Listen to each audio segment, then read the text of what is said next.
Today, as I drive from Essex to Brum, as they call it, I thought to myself, what better video would bridge the two places together 120 miles apart than a video about bridges? It's a brilliant idea, isn't it?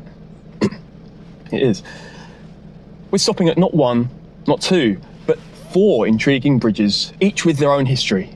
So come on, let's get started. First stop, Audley End, Essex.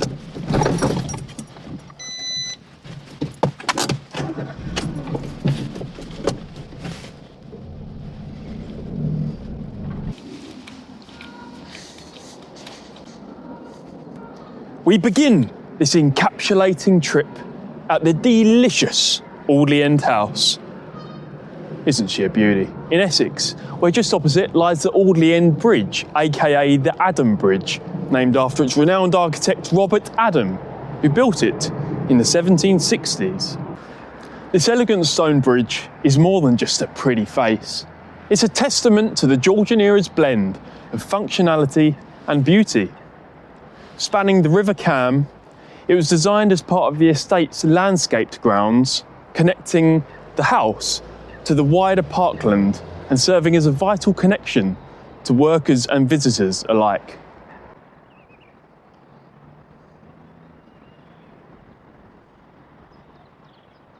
What makes the Adam Bridge stand out is its Palladian style. Think classical symmetry, 3 graceful arches, making it more than just a bog standard crossing. It's a piece of art.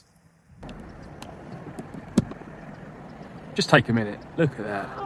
What a view. Historically, it reflects the 18th century trend of landowners wanting to showcase their wealth and sophistication to the world through things like bridges. Coupled with Big Mama behind me, it formed as the perfect status symbol. Today, as I say, it's part of the Grade 1 listed Audley End estate, preserved by English heritage. And with its timeless charm and serene settings, it still captivates visitors to this day. A perfect example of how even smaller rural bridges can leave a big mark on history. Anyway, if I'm to make it to Birmingham, I've got some driving to do. Come on. Next stop on our way to Birmingham, we are in Huntingdon, Cambridgeshire. This bridge, not that one, that's a mouldy old footpath, but that is called the Old Bridge. Now, I'm not quite sure why they call it that, but one thing I do know is it was made all the way back in 1332. So it's very, very old.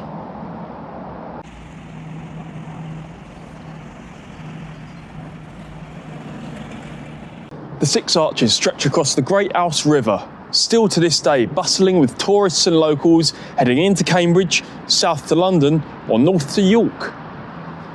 Built from local sandstone, it's got scars from centuries of floods and carts. Oliver Cromwell, born just a stone's throw away, is said to have crossed it back and forth as him and his troops clattered through to London to abolish the Stuart monarchy.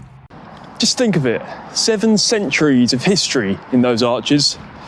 It tied rural Cambridgeshire to the wider world, a medieval marvel that still stands tall. Onwards we go.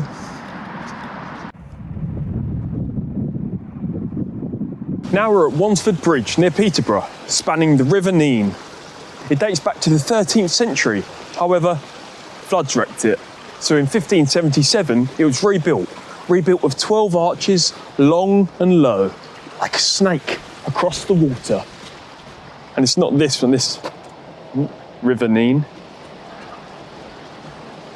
There is Wansford Bridge. There she is. What a beauty. This was a coaching hotspot back in the day. Horses, carts and travellers stopped here as they passed through the towns, resting at inns nearby, many of which still stand today. Probably why it's still such a beautiful place. Everything old is nice, everything new is rubbish, isn't it?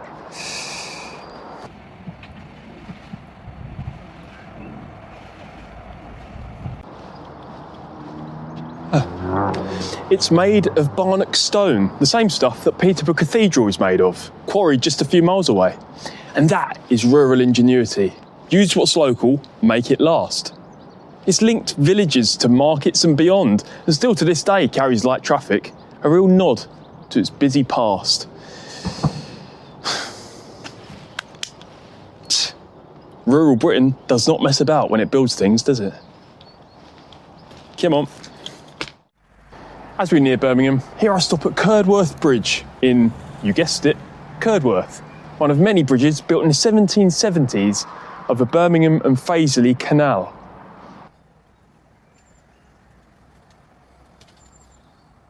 These brick arches were the highways of their day, as narrowboats hauled timber, coal and grain from the rural pits to industrial furnaces. The canal's slow pace contrasts the bustle it fed. Rural Britain powering cities. The brickwork may be a bit weathered, but it's a testament to the hands that built it, bridging the two worlds together, the old fields to the industrial promise of Birmingham. From Essex to the Midlands, these spans, whether made from brick, stone or timber, really did provide what was needed to connect rural towns to urban centres. Transporting farmers to market, soldiers to war and coal to cities in a land carved by rivers. Where would we be without our good old bridges, eh? The mind boggles. Anywho, thanks for watching.